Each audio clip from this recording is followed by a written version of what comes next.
পটুয়াখালীর কুয়াকাটা সংলগ্ন বঙ্গোপসাগরে এক জেলের জালে ধরা পড়েছে বিরল প্রজাতির 4টি টিয়া মাছ, যা বৈজ্ঞানিকভাবে পরিচিত স্কারাস জুফার নামে।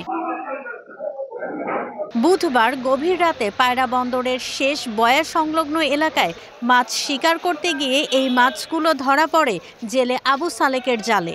তিনি চট্টগ্রামের বাঁশখালী থেকে একটি ট্রলারে 17 জেলেসহ মাছ ধরতে গিয়েছিলেন। পরদিন বৃহস্পতিবার বেলা 11টার দিকে মাছগুলো আলিপুর মৎস্য অবতরণ কেন্দ্রে আনা হয়। রঙিন ও আকর্ষণীয় চেহারার মাছগুলো এক নজর দেখতে ছুটে আসেন উৎসুক জনতা। 4টি মাছের মোট ওজন 5 কেজি।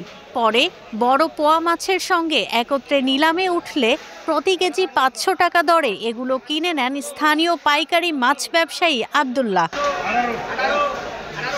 স্থানীয়ভাবে মাছগুলোকে টিয়া মাছ বলা হলেও এসব সচরাচর বাংলাদেশ উপকূলে দেখা যায় না।